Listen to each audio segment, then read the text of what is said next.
Hello, everybody. I hope you had a great Memorial Day weekend. Welcome to week 8. First of all, I know I've been getting some emails from students, and other professors have been sharing this with me as well. If you are having problems with Blackboard this week, apologies, they're working on it, but the good news is if you're watching this video, all will be taken care of. Okay, this is all you have to do. So, if Blackboard's not working, don't worry about it. So, let's move on. Let's take a look here. So, this is the assignment for this week.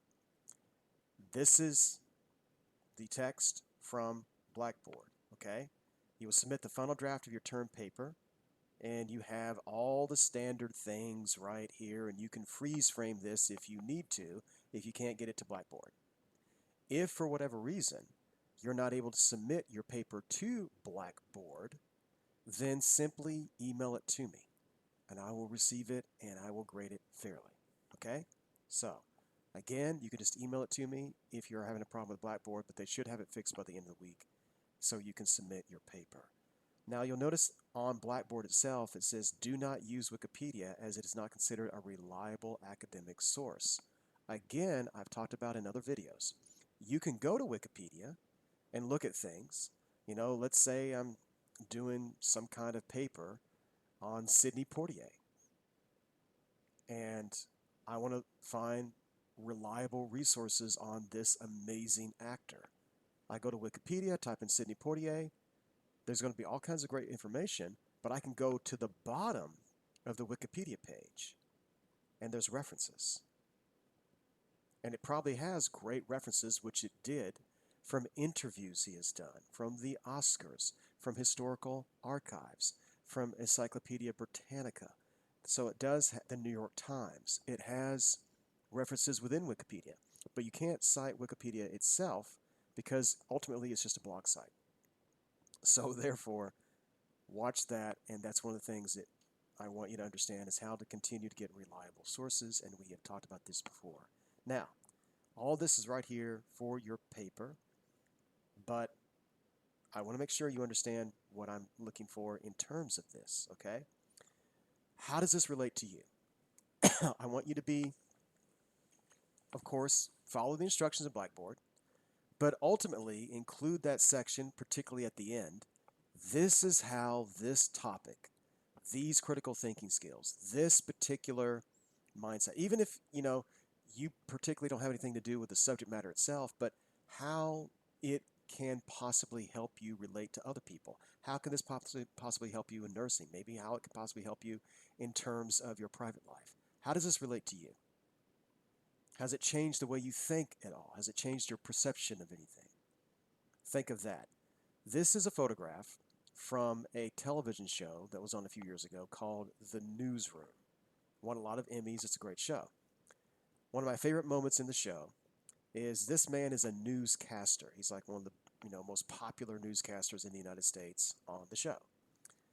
And if I get the lines wrong, but basically this girl comes in.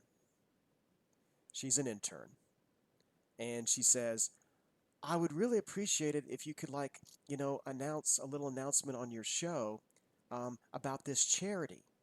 And, it would really help a lot of people. And I think you could reach a lot of people with this charity, and it would be really nice. And he looks at her and he says, how does this help me? And she says, well, I don't really think it does. He says, get the hell out. Now, that was very mean of him, and it was very selfish, and it was a funny moment in the show. And I don't recommend us being selfish all the time. But for this paper, start off by all those things in Blackboard. Get those things done. Great. But then please include, how does this help you? It is okay to be selfish once in a while. As long as you're really not harming other people to a large extent, we have to think about ourselves. And for this paper, for this class, I do want you to be a little bit selfish. Well, how does this help me?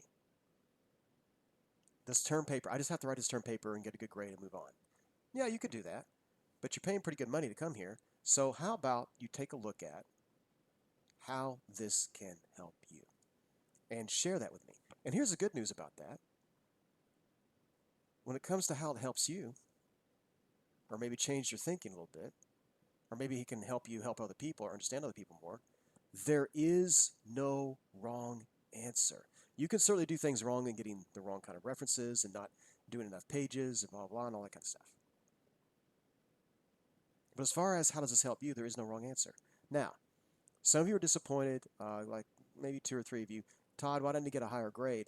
The grading rubric, which I have shared with you several times now, that an A is exceeding expectations. So it's a 4 to 6 page paper, right? If you barely turn in 4 pages, you know, that's not exceeding expectations. That might be meeting expectations barely, but it's not exceeding expectations. I want an A for this paper. Write me 6 pages. Exceed expectations. And believe you me, that'll help you for the rest of your life. Hey, Todd, we need you here at 8 o'clock. I'm there at 7:30. Hey, Todd, can you do 4 pages of this? I do 5 or 6. Exceed expectations if you want to. But if you're not exceeding expectations, that's the grading rubric of WCU. Do understand that's the grade. Okay? Now, finally, here's my contact information. Once again, please always include what class you're in. If you have a question or you have a request, email me, call me. I'm here to help you. Hope you guys had a good Memorial Day. Welcome to Week 8.